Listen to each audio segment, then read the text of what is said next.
Ajay, can you unmute? Thank you, Ajay.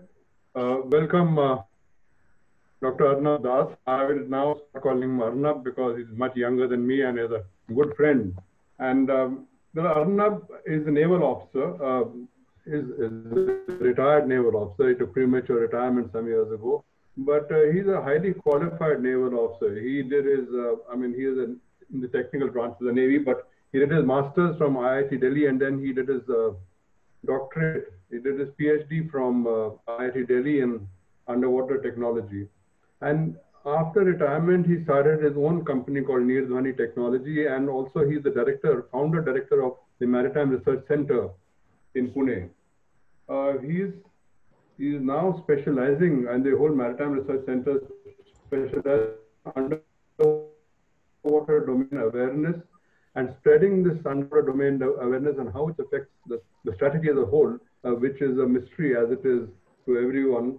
And he's got a link up with many universities in India and abroad. He's been invited to speak in Japan. He was a professor in the National University at Singapore, and he's India's leading expert on underwater domain. That's all I can say. So without much ado, I would like to hand over the thing to him. But before that, I want to just say a few things that he is very well supported by his wife, Rashmi, in this endeavor, and his father, who is a very renowned politician in Assam. And he's from that stock, and he's given up all that to be in Pune and be with us and speak to us on the underwater domain today. Recently, we just concluded a practical school for internship of about 31 students from BITS Pilani, the various campuses. And this is the 6th year running that he's conducting this. This year, the whole course was conducted online. And I was fortunate to be back to them and so it's basically not a paint, it is a coating. So like you have a powder coating process. So it is, we are very fortunate to have Arnab with us, and it's over to Arnab. Please go ahead, Arnab. Welcome to Rotary Club of Pune Central. Thank you so much, sir. It's an honor and privilege for me to be speaking in front of such a distinguished audience. And thank you very much, Ajay sir, for making it happen. And thank you, all of you, for sparing your time to listen, to do justice to the time that you're going to spend right now. So I'll be sharing my screen. I hope you can see the screen now.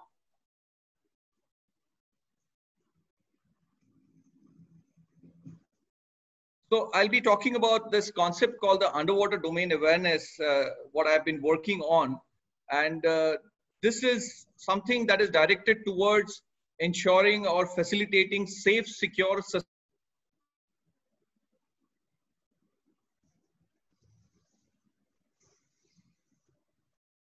Arnab, we can't hear you.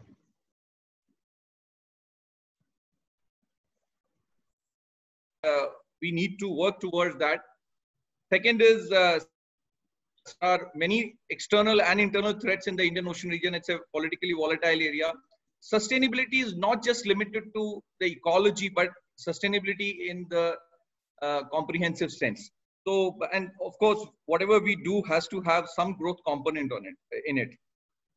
Now, this all started, I published a book in 2015 where I tried to articulate. Now, there are multiple stakeholders, and I felt that environment is the most critical, but at the same time, most benign stakeholder to start discourse. So I wrote this book titled Marine Eco Concern and its Impact on Indian Maritime Strategy. I tried to talk about the specific concern, that is acoustic habitat degradation.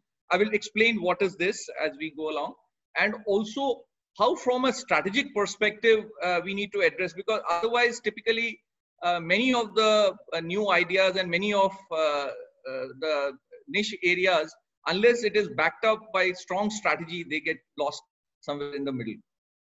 So typically, what is underwater domain awareness? I mean, it's very plain and simple terms. It is about finding out or understanding or monitoring what is happening below the surface of the water. Now, who are the stakeholders who are interested in underwater domain awareness. Maritime security apparatus, which includes defense, which is external security in terms of Navy and trying to defend the country from any external threat. But in our part of the world, internal security is also a very, very big concern, and we need to look at it very seriously.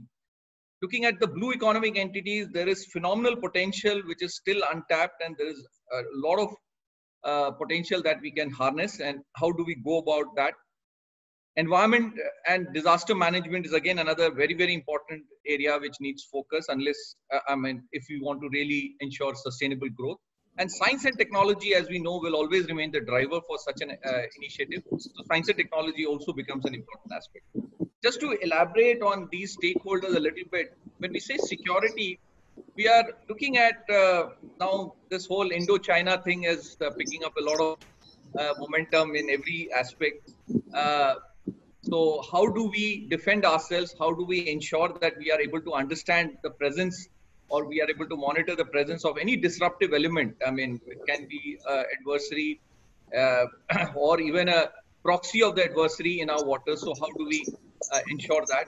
And also now we are a nuclear submarine nation ourselves. How do we deploy our submarine very effectively?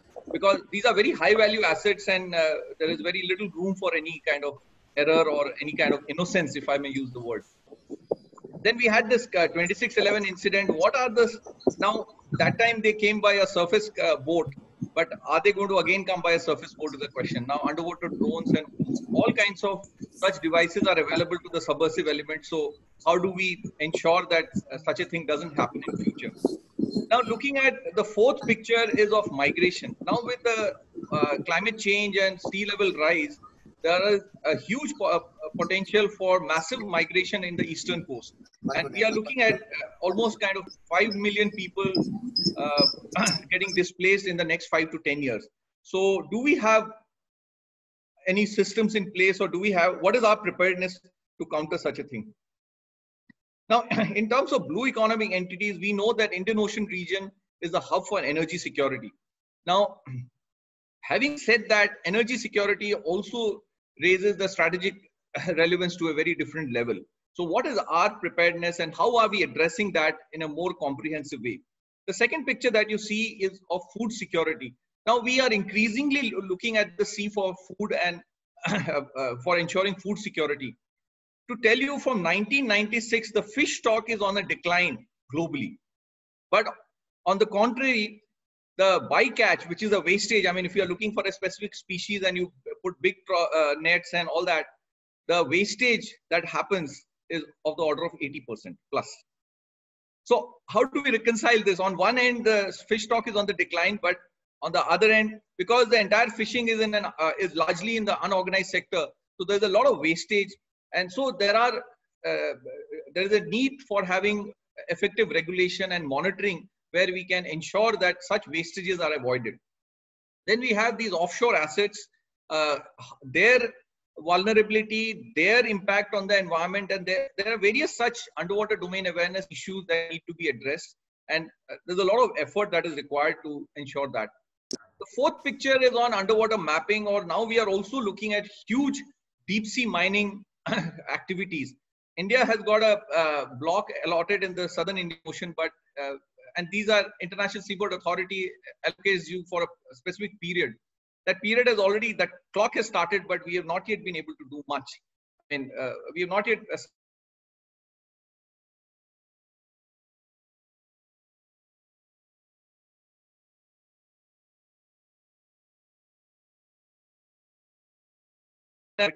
the strategic challenge here is that China has a legitimate reason to be in our waters, and they are using it for various other things. Recently, Ambassador Vijay Gokhale wrote an article on UDA, and he has said in his article, it was an editorial article in Indian Express, that UDA needs to be taken very seriously as a nation.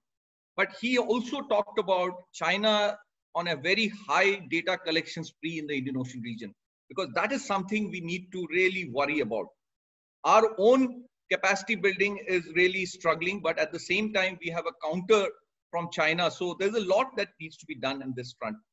Now, coming to environment and disaster management, now we have a tremendous push in the maritime domain. The Sagar Vision has been declared. A lot of projects to support the Sagar Vision, like Sagar Mala, Bharat Mala, a whole lot of announcements are there, and government is definitely pursuing many of them to a very large extent.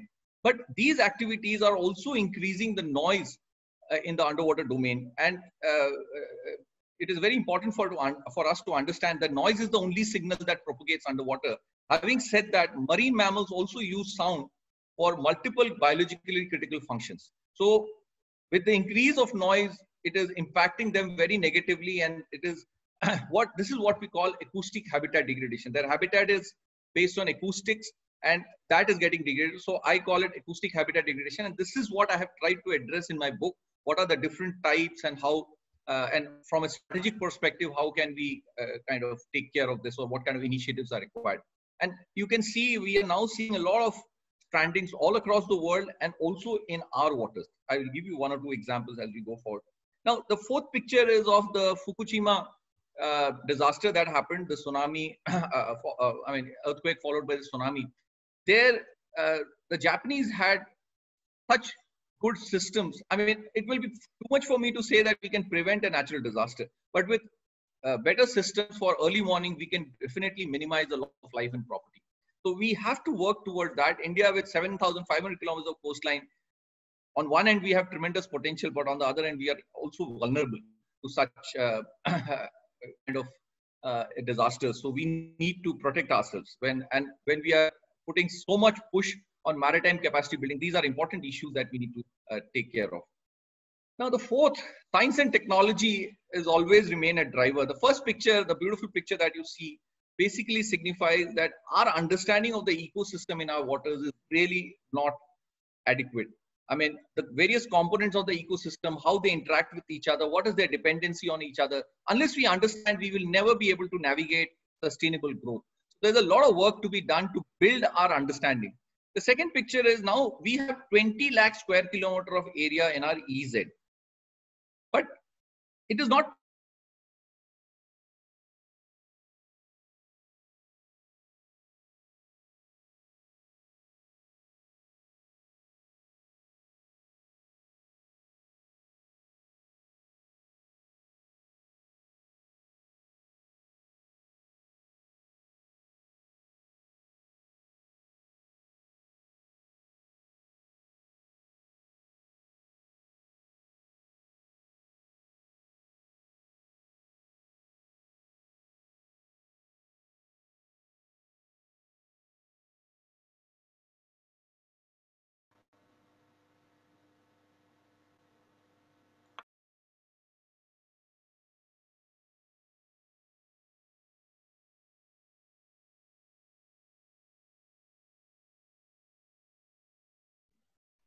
I think so we lost. I think we. I have just spoken to him. He's coming back. Yeah. Let's wait for him for a minute.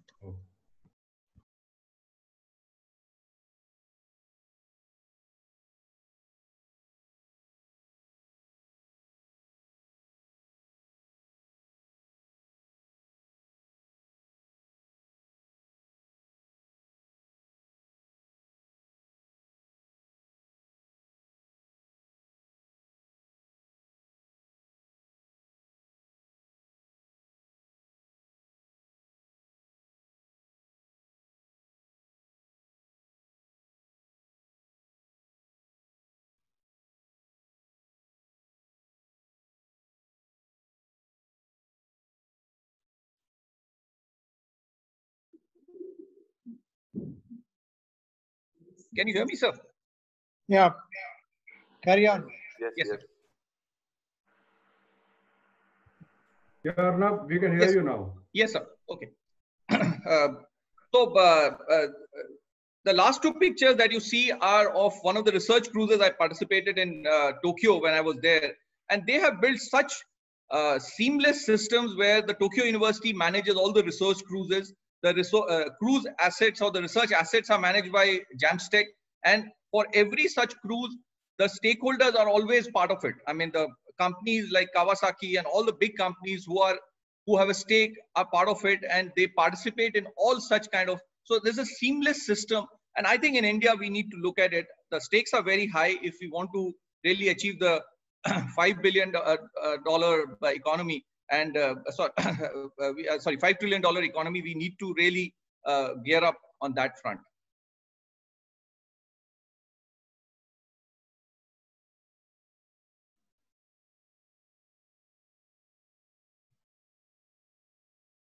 So this is the UDA framework that we are proposing from MRC.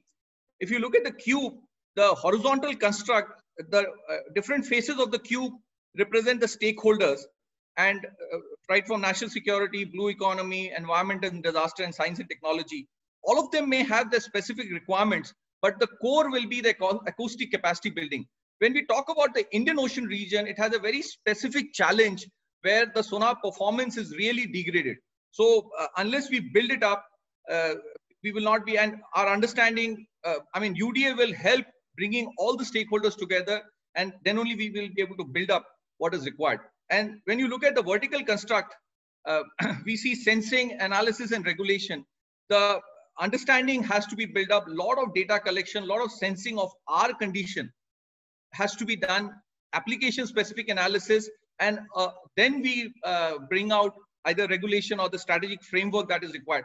Unless we have a deeper understanding of our conditions, whether it is socio-economic conditions or technical challenges or political challenges, this cannot be solved. We will never be able to achieve what we want to achieve. There is a very well-established term called maritime domain awareness. I always resist that UDA is not the underwater component of MDA. It has got a much bigger definition than what MDA has been reduced to right now. MDA, after the 9/11 in the US, MDA became a very, very important term in the security establishment. And in India, after the 26/11, again, MDA became, and a lot of efforts have gone in. But particularly in developing economies like India, unless we get the other stakeholders together, we will never be able to get the resources, get the synergy that is required. Now, talking about the Indian Ocean region, you can see India has a very unique position in the Indian Ocean region, and we really need to leverage and also kind of present ourselves like a responsible nation, or present ourselves like a leader in the region. Probably there is nobody else who can do that. So what all, and as I said, tropical littoral challenges are something which we need to realize. If you look at this picture, the tropical littoral waters, the sonar performance or any underwater system performance degrades by the order of 70 to 80%.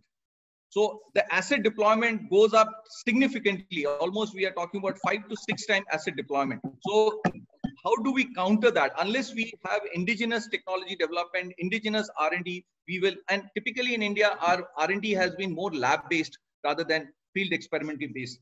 So we need to put in a lot of effort here. Now, couple of examples, case studies, India in the 21st century. Now, we had we are a nuclear submarine nation, and in '88, before our own submarine was supposed to have got ready, we took a submarine on lease from Russia. And when this submarine, and particularly the importance of a nuclear submarine, we are a nuclear powered nation with no first use declared policy. Now, what is a second strike, credible second strike capability when we talk about nuclear power? So it has to be a submarine with a nuclear tipped missile. Now, when Chakra was deployed in 1988 for the first time in our waters, it sat down in position in Visakhapatnam on the eastern coast. And as soon as it sat down, the entire sonar screen got completely blanked out. They had some brainstorming, and somebody who's not an officer, we call him a Master Chief in the Navy, but a person with a lot of experience, almost 25 years of experience of operational deployments. He said, "Sir, we'll do blast transmission, it'll be fine." The captain thought for a while and said, "Okay, we'll do that." But you can imagine submarine transmitting underwater is suicidal, in an operational environment. They did that and it was fine. So I wrote a paper and I just connected. In 1952, Nautilus, the nuclear submarine in US, was supposed to be deployed. And 1946, the Scripps Institute did a global survey of snapping shrimps. The picture that you can see on the left is of a snapping shrimp, which is a very small creature. That line is 1.5 centimeter. Snapping shrimps produce sound of the order of 200 dB, reference 1 micropascal. The biggest whale, mammal, that is blue whale, produces sound 196 dB, reference 1 micropascal. Whales are in few numbers, 4, 5, 10 maximum. Snapping shrimps are in millions in a snapping shrimp bed, and their habitat is in the Indian Ocean region. So now we are a nuclear powered nation. I've written a couple of papers on this. As a nation, we need to invest and we need to work on this. But I think we are still to kind of wake up to these kind of dimensions of, when we grow as a nation or grow as an organization to a level, the dimensions change. And I think we need to realize these things when we plan our strategies going forward. There is tremendous push, Sagarmala, blue economy, whole lot of things are happening. I think inland water transport, there's tremendous investments, a lot of effort. But unless we understand the dimensions of underwater domain awareness, we will not be able to address them, or we will always have the concerns of sustainability. Now, this picture shows you some of the incidents of our own waters. The first is a 40 feet blue whale that got stranded south of Mumbai in May 2016. May 2015. The second one is a 50 feet bride whale that got stranded near Karwar in 2016. Now, these two I have investigated and I have attributed them. It's a published paper from a publisher in UK, where I have investigated. This is because of the anti-piracy operation that started in 2009. The whale spotting last before the stranding was in 1915, 100 years back. Now, these blue whales or the big whales are not supposed to be seen north of Sri Lanka. But because of the anti-piracy operation, the entire shipping lane shifting landward and the bunching happening and more naval deployments, the complete migration pattern has got disturbed, and now they have started getting stranded, and with the noise they get disoriented because, as I said, they use sound for even navigation. So these are biologically critical functions that I referred to in the beginning. So we need to look at this aspect. The last picture is 90 pilotless whales getting stranded off a beach in Tuticorin in 2016. So these incidents have now started becoming more, these are basically manifestation of severe acoustic habitat degradation even in our waters. So that is the message I would like to give. Now, in terms of taking it forward, we have built certain tools, we have built certain solutions, and one of our solutions got recognized in France in December 2019, where we had given a tool where we can monitor acoustic habitat degradation originating from ships. So maritime research, quickly about Maritime Research Center, we have been recognized. We focus on policy, we focus on technology development, and also we focus on human resource development. So we do multiple programs, and our concept is very well aligned with the Sagar vision of the Honorable Prime Minister. And there is tremendous scope for us to contribute in terms of effective realization of the Sagar vision. And even from a security perspective, Navy has recognized that UDA is important, and we are definitely in touch with them and trying to build certain policy frameworks and certain technology development. Former Raksha Rajya Mantri Subhash Bhamre had also attended one of our, he had chaired one of our seminars, and UDA was declared as one of the national priorities, and we are now engaging with multiple, right from NSA's office to various other important offices, and even DG Shipping from an environmental perspective has recognized, and if all goes well, then we may be representing India in the next IMO conference. Former chairman, National Shipping Board, Pradeep Rawatji, the former MP of Pune, I'm sure many of you know him. Some other senior security experts have also been supporting us, and they feel this has value in terms of our future strategy. Even we associate with multiple academic institutions because we need to take it forward. Now, we conduct our annual flagship program because the next generation has to get involved. Unless we do that, we will never be able to take it forward. So we do a UDS summer school, which is 6 weeks project-based internship. What Ajay sir mentioned is a parallel program we do for BITS Pilani. BITS Pilani students, I'm sure all of you know, they are very bright students, and working with them is a very different experience. But we also conduct this 6 weeks project-based internship. The UDS summer school is more towards giving exposure to the young generation. And this has become like a national program. We've had students all the way from Guwahati. Last year, we had 40 students from all over the country. It is supported by many organizations, right from DRDO to CSIR, and Goa government also supports us. So Bombay University hosted this, and Goa University hosted it in Goa. So 4 weeks are done in Bombay and 2 weeks are done in Goa. And there's a lot of field exposure also. And now we are looking at some IORA nations also sending their people, because UDA can also become a diplomatic tool for India to project itself. And I think we'll be able to get people in the Indian Ocean region. There are, IORA has almost 42 nations, and we want to, so we are doing a webinar next month on 26th of August, where Joint Secretary Indo-Pacific will be joining us, and various other senior diplomats. I mean, that's more for the diplomatic community, so that they appreciate and they support us in taking it forward. So these are some of the pictures.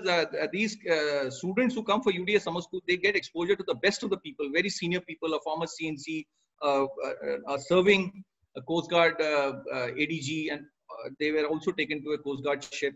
CEO of Indian Ship Owners Association, senior people from IRS, Vice Chancellor of Mumbai University. Whole lot of people come and address and interact with them. Former, the Chief Minister of Goa was present.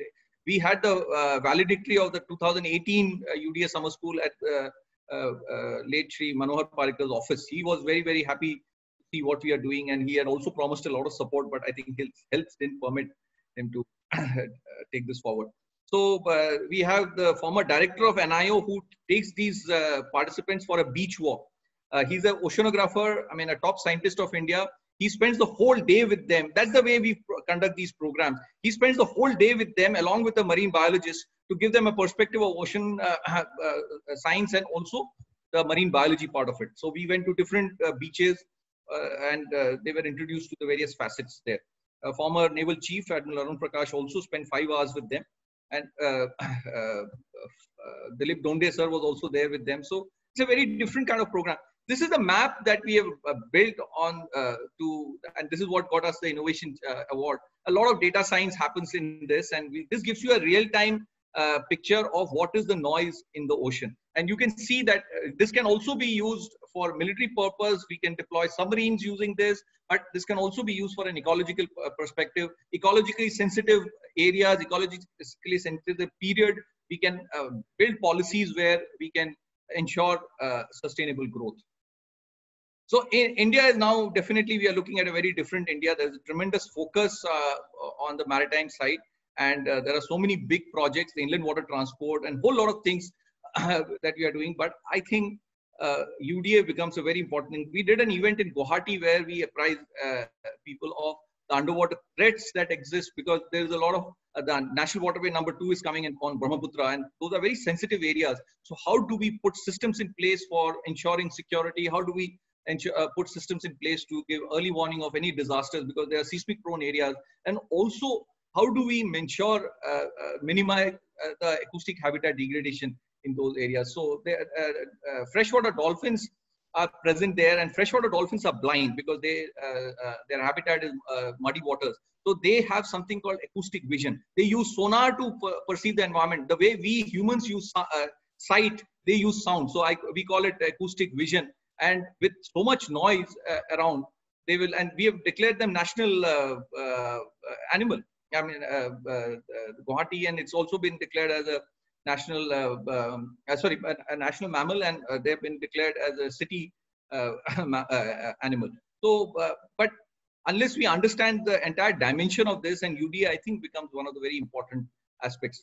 So I think it's very clear the task at hand, and I think more and more people need to be aware, and more people need to join. And I think we can do a lot taking forward some of the concepts that I've discussed. I mean, I've got few proposals, and I would request your support and guidance. UDA Fellowship is something we have started, and request more support, where some young people can be associated with us. They will be supported. They will be given the grooming to take this in a bigger way. There are 1-year programs. There are like BITS Pilani final year students come and work with us for 6 months. We support them, and students, postgraduate students, or even PhD students can be supported on a UDF fellowship so that they are encouraged to work on this area. Citizen participation in every possible way. I mean, I'm ready to discuss all kinds of, people having, senior people having their expertise. We would like to work with them because there are socio-economic economic dimensions also. I mean, our summer school is multidisciplinary. It is not just about science and technology. I mean, if you have to build good policies, you need people with all kinds of, social engineering is also very important. So we work with all kinds of things. Marine archaeology is one area. I supported one student for, one lady for that. Marine archaeology. It's another big area, but very grossly neglected in India. Regional outreach. I mean, this has to become a diplomatic tool. We have to reach out to other countries. And if we can bring countries in the region together, because policies on the maritime front cannot be done by a nation. It has to be a regional approach. So acoustic habitat degradation management is something I think its time has come that it has to be taken very seriously. Otherwise, we'll have catastrophic manifestation. So that's about it. I think I've taken a little extra time. Thank you for your patience. Thank you, Commander Arnab. Now we can take questions. Vimal, you'll read out the questions, please. Yeah. So there is a question from Ajay. So with use of maritime resources, shipping and fishing increasingly, now how does one bring a balance and ensure that too much degradation does not happen? And there's another question by Ajay. What are some of the steps in improving the acoustic habitat and what will be the impact of global warming on acoustic degradation? Thank you, sir. I think it's a very, very important question. Sir, first and foremost, underwater domain awareness gives you complete clarity of what is happening. And unless you have this transparency, you will not be able to navigate. Just because the noise is getting generated, you cannot stop any activity. And socio-economically, we cannot afford that. If you look at the European Union, the Marine Strategic Framework document has already implemented regulations on noise control. But can India afford that as of now? I mean, if you talk to the shipping community, they are just too tired of regulations. They will resist if you come up with an idea. But what we are trying to say is not banning is never a solution. And particularly developing countries like us, we cannot ban any activity. We have to navigate within that. So with better understanding, so as I said, if we understand what kind of ecosystem exists, what are the components of the ecosystem, we'll be able to navigate. What kind of vulnerable species are we talking about? What is the specific noise that affects that vulnerable species? With this kind of understanding, we can navigate development even through these critical things that are there. And even now, IMO is going to implement noise regulations on shipping noise. Now, if we do not have a noise policy of our own, underwater noise policy of our own, we will succumb to the international pressures. We should be in a position that we have done our study, we have done our thing, and we will say that next 5 years or 10 years, we will implement these things and we should have our own policy. And as I said, Indian Ocean region underwater environment is very different. With the scientific input, we can definitely make a proposal. Otherwise, we will be under pressure. We cannot be reactive. We have to build it up in a way that we are able to be the leader rather than being driven. So that is what is my proposal. In terms of steps, I think the tool that we have made, firstly, it is very easy to say that there is a catastrophic impact. But can we build this up in a calibrated manner? What is the impact? Which are the vulnerable species? If you talk about whales, there are 126 subspecies of the whale family itself. And right now we have only understanding of 25 species. The acoustic behavior, what is the impact? How grave is the impact? A quantitative and a qualitative analysis, I think, is the first step. Then we can talk about, how to regulate this and who are the stakeholders or who are the polluters who need to, and what kind of regulation. And in the underwater domain, the biggest challenge is the monitoring mechanism. You can build a regulation, but unless you can monitor what is happening, how will you call something a violation? There are a whole lot of issues that need to be addressed. And I think there's a huge pool of human resource that is required, people who understand this domain in every sense, right? From policy to technology and even from a human resource development perspective. I mean, even stakeholders, people who are in the maritime domain, I think many aspects are still not understood to an extent that we would like that to happen. I hope I have answered your question. Yes, you have. Yeah. Now, I wanted to also know climate change, if you could cover, please.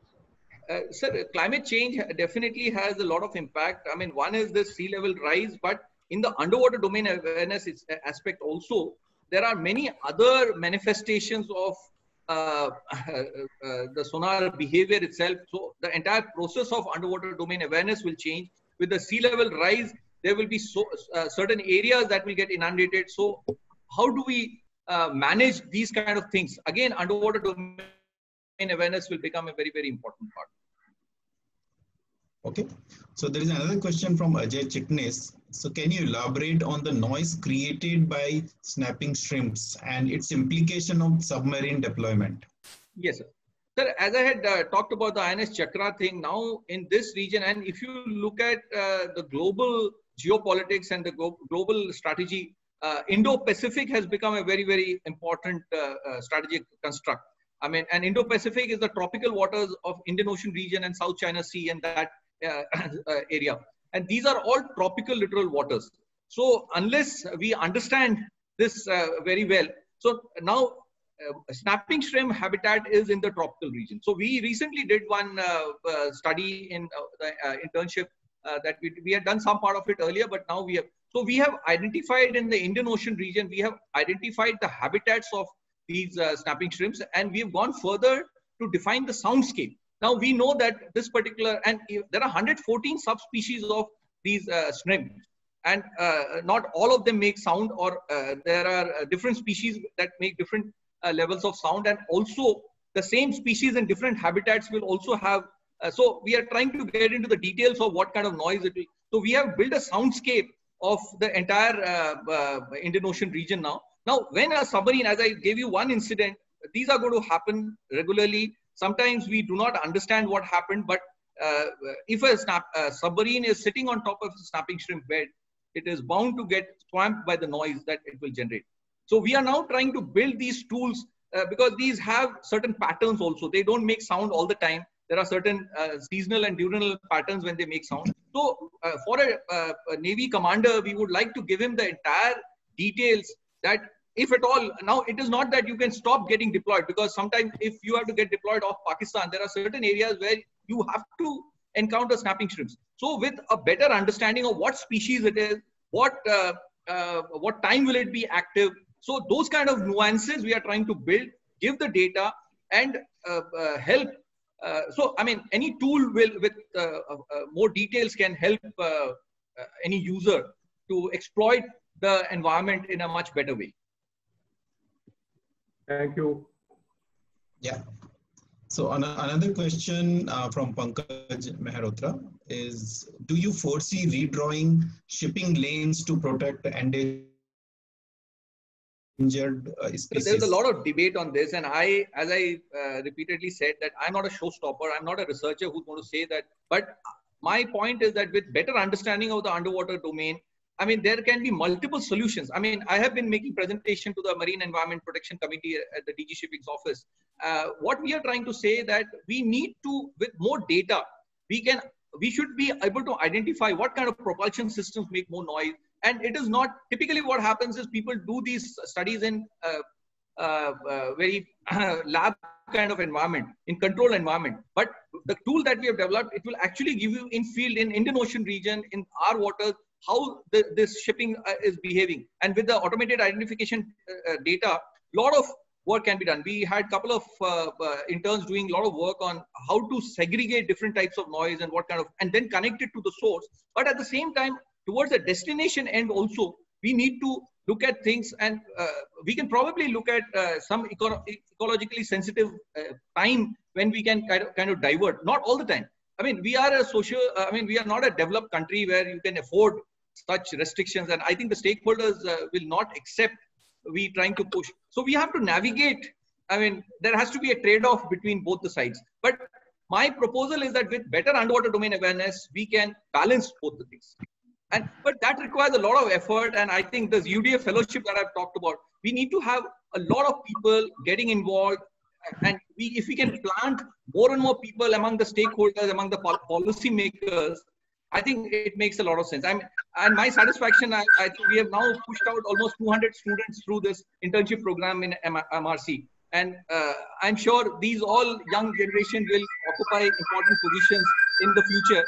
And they will understand the value of UDA or underwater domain awareness. And in whatever they do, they will always think about this and certainly make a change. So that is how I look at it. Sure. Okay. So there is another question from Bhaganti Nanwani. Do we enjoy naval superiority over China with reference to Ladakh LAC? I mean, I would say, sir, I mean, I won't like to give a straight answer because it may be a loaded answer, but I mean, there's a very fit case that if we can build like this strategic importance of like now the sonar is not performing. I mean, as I said, 32 nautical miles becomes 5 nautical miles. But with our effort in our waters in the Indian Ocean region, if we can make 5 nautical miles to say 10 nautical miles, we cannot achieve 32 nautical miles, but even if we can double this from 5 to 10 nautical miles to an adversary who doesn't have this information, he will be 4 times inferior to us. So if we can put in this kind of effort and build, I call it acoustic capacity building, and that's what we presented to the minister and to all the senior people who attended. There's a lot of effort we can put in, and that can give us a tremendous edge. Because China coming and disrupting Indian Ocean region will be very, very difficult if we have these kind of capabilities. So UDA and acoustic capacity building is an important area where we need to focus. I hope I have given a satisfactory answer to that. Yeah, okay. Hello? Can you hear me, sir? Yes. I think there was a screen from somewhere. Okay, so there is another question from Ruma Dubey. Can you please give an example of a country which is doing the best work in increasing the awareness, and what kind of work? Sir, I mean, in terms of acoustics, the global leaders are definitely America. Australia is doing a lot of work. China has pushed themselves significantly. I mean, it's a very important question that you brought out. China has focused phenomenally, sir.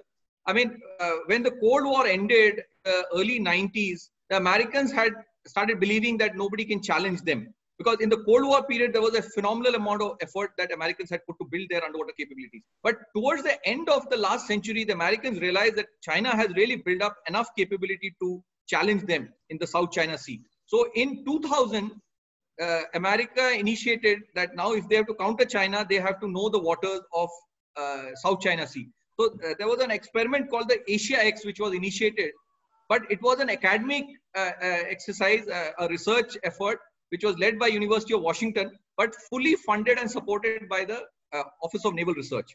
Now, in the first phase, they had 6 universities led by University of Washington. But in the second phase, we had 20 other universities from the region participating because America didn't want to make it look like and it was a 3 years of data collection that happened. Now, takeaway for America was very clear that they wanted data of South China Sea. But China very willingly participated. Takeaway for China was very clear that they did not have this capability to conduct such massive shallow water experiments. So they participated. I was in Shanghai in 2016. I met many of the researchers. They said that we did not have the capability. But after Asia X, there was no looking back. They have built what is called a Great Wall Project. In South China Sea, they have built a massive, and they declared this only in 2015. And this is at least 2 decades of work. And in 2015, they openly said that they have this great underwater Great Wall Project where they have built up a complete underwater lab. Now, in 2016, when President Trump was elected, and that 20 days period when he takes over, China captured a drone, a US drone, and they kept it for 3 days and returned it. The message was very clear that, I mean, because after Asia X, America was routinely streaming acoustic arrays and drones in South China Sea to collect data. So China tolerated it for that till that time. But now China is confident of their own capabilities. So now after 2016 and in the Trump era, you can see there are frequent confrontation in the South China Sea because now China is not ready to let America continue to collect data. Americans have capabilities that any submarine leaving a port from China, they can detect. And this is all because of this underwater domain awareness that they have built up. So China is definitely going leaps and bounds in terms of developing their capability. But I think they still have a lot of distance to cover in terms of the core acoustic capability. But there are countries like Japan who are the stalwarts. They have put in effort for a long time. A couple of countries from Europe, France is one of them, and some of the Northern European countries who are the global leaders. Sure. Okay. So there is another question from Ajay Dubey. So will using more hybrid ships with sails and electric, etc., help the situation? Sir, unless we do data collection at sea, it is very difficult to answer this question. And that's what this tool that we have talked about, when some of them get deployed, yes, there would be certainly certain modeling and simulation that we can do to build certain things, but on-ground validation is certainly required. And that is what this tool does, that it can segregate different propulsion times because the AIS gives you the complete details. So definitely much more work is required in terms of establishing, I mean, one propulsion versus the other. But will they be practical is the question. I mean, when you have to use it for commercial purpose, there are many other factors. I mean, economic viability and operational viability. There are a whole lot of other factors that come into play. So probably it may not be easy to answer in a way that, we can say something black and white. Sure. There's a last question from Sanjeev Kumar. Is there any research on using electromagnetic waves for undersea communication rather than sound waves? No, electromagnetic waves have this challenge of, because they are high frequency, they do not propagate for long distances. So acoustics has become the de facto medium for underwater communication or underwater signal transmission. But people are trying out new things, but the fundamental limitation will remain. But in shorter ranges for multiple applications, there are multiple other things that are being tried out because the range you will not get. I mean, as the frequency goes up, the range that you can get, but then higher frequencies will give you better resolution. So depending on the application, we will have to kind of look at it. Sure. Okay. Thanks. Thank you so much, sir. Thank you for your patience. Yeah. Thank you, Commander Arnab. That was a very, very interesting and informative talk. Most of us, anyway, we don't know much about the sea, and then in such detail about the issues that are really, really critical and important for our future and security. Thanks a lot again. Now, I'll request Vice President Uday Dharmadhikari to propose a vote of thanks. Thank you, Dr. Kamada Das, for your valuable time and giving us insight about the underwater domain awareness. We know many things about the overwater, but underwater still. Now we know very well that ocean is not a silent world. It has got many things which has to be done, including the security of the country. At least you have enlightened us today what it can create a threat to the security as well as the underwater species which are there. Thank you once again, Dr. Commander Das, for sparing your time and being with us at the Rotary meeting. Thank you once again. Thank you so much, sir. Thank you, sir. Thank you. Good day to all, sir. Thank you so much. Vimal, can you? I will leave, sir. Thank you. Yeah, can you show the? Yeah, we would like to present to you this citation for giving us your valuable time and talking to us about underwater domain. You cannot see him suddenly. Oops. Is Commander Das still on the line? No, he thought he's done. Oh, okay. That's okay now. It was a good meeting. See you all next week for our internal debaters and stalwarts. Talking about a very dangerous topic, I would